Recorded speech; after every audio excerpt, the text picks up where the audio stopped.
तो hello guys, इस video में बात करने वाले हैं जुजुत्सु काइसेन चैप्टर 249 की स्पॉयलर्स को लेकर।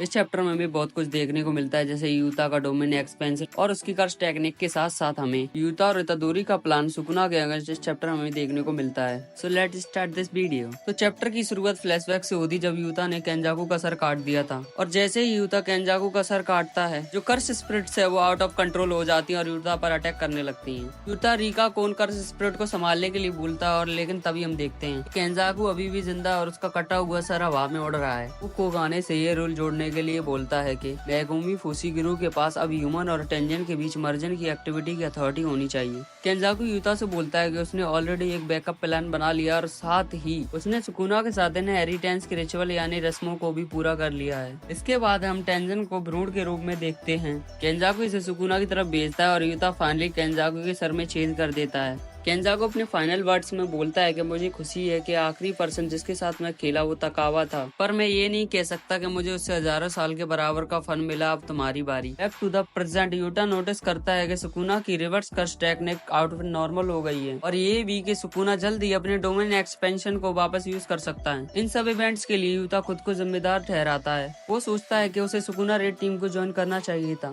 यूता खुद को समझाता है कि केंजाकू खत्म करना उसके लिए कितना जरूरी था, क्योंकि कर्स स्पिरिट्स विवा की तरह मुक्त हो जाती तो उन्हें रोकने और लोगों को बचाने के लिए रीका की शक्तियां बहुत जरूरी थी। तभी यूता अपनी कटाना घुमाता है, लेकिन सुकुना उसे आसानी से पकड़ लेता है, और यूता नोटिस करता है कि सुकुना ने उसकी कटाना को चेनसो जैसे स्मॉल स्लेसेस का यूज करके वास्तव में बिना छुए पकड़ा है। यूता अपनी कटाना को छोड़कर सुकुना के पेट पर, जहाँ पर उसका दूसरा मुंह होता है, उस पर पंच मारता है। इसके बाद यूता और रीका सुकुना पर डुअल अटैक करना शुरू करते हैं। यूता फिर से जिस सिचुएशन में है उसके लिए वो खुद को ब्लेम कर रहा होता है। वो केंजाकू को अपने हाथों से खत्म करना चाहता था, जिसके कारण ये सब हुआ। यूता सुकुना के अगेंस्ट अपने डोमेन को ओपन करता है, जिसका नाम है ट्रू एंड म्यूचुअल लव। ये डोमेन कताना से भरा हुआ होता है। सुकुना यूता के डोमेन को काउंटर करने के लिए हॉलो बिस्कर बास्केट यूज करता है, पर यूता इमीडिएटली सुकुना को थिन आइस ब्रेकर से हिट करता है, जिसे उसने एरो से कॉपी किया था। यूता खुद से कह रहा होता है कि वो अपने डोमेन के अंदर सब कुछ खत्म कर देगा, और लास्ट अटैक से सुकुना के फेस पर चोट लग जाती है, पर सुकुना उसके प्लान को समझ जाता है। सुकुना ये भी जानता है कि यूता कौन है। मेगुमी की मेमोरीज के थ्रू सुकुना यूता को the one with spirit position बुलाता है और कहता है कि उसकी कर्स टेक्निक दूसरों की कर्स टेक्निक कॉपी करना है। यूता का प्लान सुकुना के हॉलो बिस्कर बास्केट का यूज करवाते हुए उसे बिजी रखकर सुकुना के हाथ और मुंह को आधा सील करना है। उसके लिए काउंटर मेजर के रूम में श्योर हिट्स का यूज जारी रखना है, और यूता अपनी सोल कैप्चरिंग करने की एबिलिटी के साथ सुकुना पर स्ट्राइक करते हुए सुकुना को मेगुमी की बॉडी से अलग कर देगा और फाइनली उस पर फिनिशिंग ब्लो देगा। क्योंकि सुकुना उनके प्लान को समझ चुका है, तो सुकुना यूजी का मजाक उड़ाते हुए उसकी तारीफ करता है, और वो कहता है तुम्हारे लिए अच्छा है, तुम्हें फाइनली अपने लिए एक रोल मिल गया। इसी के साथ ये चैप्टर खत्म होता है। फाइनली हम नेक्स्ट चैप्टर में यूजी और यूता को सुकुना के अगेंस्ट एक साथ एक्शन में देखेंगे।